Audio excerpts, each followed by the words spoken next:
Kali ini saya serahkan kepada pasangan calon nomor urut 2, Pak Jokowi dan Yusuf Kalla. Pertanyaan yang sama, apa yang paling utama, agenda yang paling penting dan yang paling Anda ingin sampaikan kepada seluruh negeri yang menyaksikan Anda? Saya persilahkan 6 menit jatah untuk Anda, mulai dari sekarang.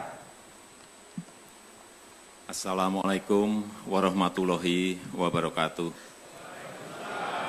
Selamat malam, salam sejahtera bagi kita semua.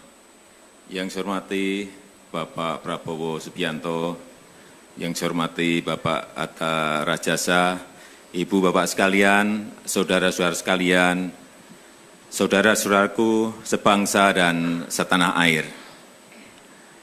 Republik ini adalah milik kita semuanya. Harapan rakyat ingin hidup lebih baik, ingin lebih sejahtera. Demokrasi menurut kami adalah mendengar suara rakyat dan melaksanakannya. Oleh sebab itu, kenapa setiap hari kami datang ke kampung-kampung, datang ke pasar-pasar, datang ke bantaran sungai, datang ke petani, datang ke tempat pelelangan ikan, karena kami ingin mendengar suara rakyat. Dengan cara apa? Dengan cara dialog. Pak JK, saya kira sudah banyak menyelesaikan konflik dengan cara dialog, untuk musyawarah, untuk sebuah kemanfaatan bagi rakyat banyak. Penyelesaian Tanah Abang, Waduk Pluit juga kita selesaikan dengan cara dialog. Bermusyawarah, mengundang makan, mengajak musyawarah, mengundang makan, mengajak musyawarah, kemudian menemukan manfaat bagi perpindahan itu. Kemudian yang kedua, pemerintahan yang bersih. Pemerintahan yang bersih bisa dilakukan apabila ada 2 hal. Pembangunan sistem. Sistem yang seperti apa? Telah kita lakukan dan telah kita buktikan, baik waktu kami jadi wali kota maupun jadi gubernur.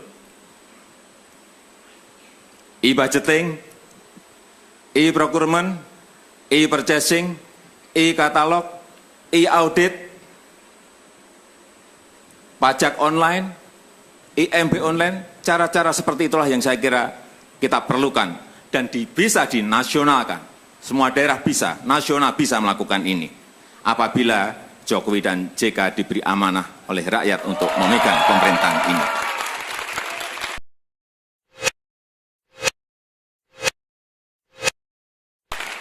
Yang kedua, setelah pembangunan sistem adalah pola rekrutmen yang benar. Dengan cara apa? Dengan seleksi dan promosi terbuka. Semua terseleksi dengan baik. Sehingga yang memegang pimpinan-pimpinan, baik di kementerian, baik di kedirjenan, baik di lembaga-lembaga, juga melalui sebuah pola rekrutmen, promosi, dan seleksi yang terbuka. Tidak karena kedekatan, tidak karena senang dan tidak senang. Untuk selanjutnya, saya persilakan Bapak Yusuf Kalla. Terima kasih Bapak Jokowi dan para hadirin sebangsa dan tanah air. Kita bicara tentang kepastian hukum. Negara kita adalah negara hukum. Itu bunyi pasal 1 Undang-Undang Dasar 45.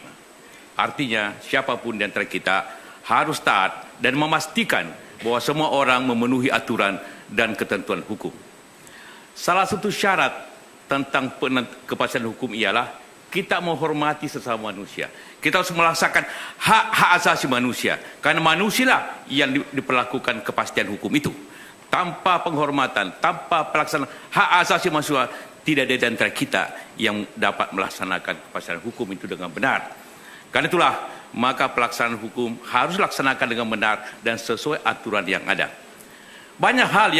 Beberapa hal pokok untuk melaksanakan ketentuan kepastian hukum itu.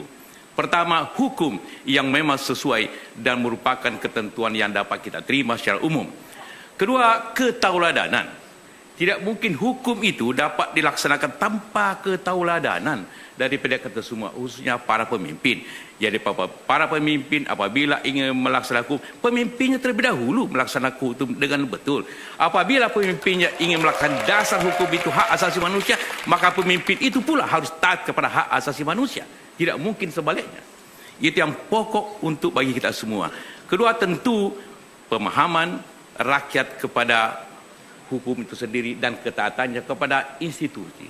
Sekarang ini masyarakat berkurang trustnya kepada institusi hukum. Karena itu institusi hukum harus kita perkuat dengan baik. KPK sebagai unsur yang kuat untuk menjaga negara dari korupsi harus diperkuat. Jangan penyidiknya hanya 60 dan sebagainya. Harus diperkuat stafnya, harus diperkuat disiplinnya, harus diperkuat anggarannya.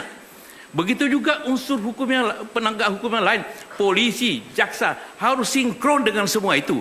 Tanpa polisi, jaksa yang kuat, tidak mungkin kita menetapkan kepastian hukum. DPR yang baik, yang harus menata hukum itu, harus menjalankan dengan sebaik-baiknya.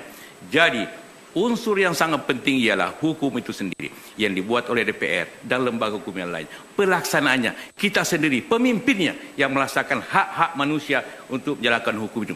Apabila itu semua, demokrasi akan berjalan, pemerintah yang baik akan berjalan, akan bersih-bersih, pemerintah yang bersih akan efektif berjalan melayani seluruh masyarakat bangsa ini.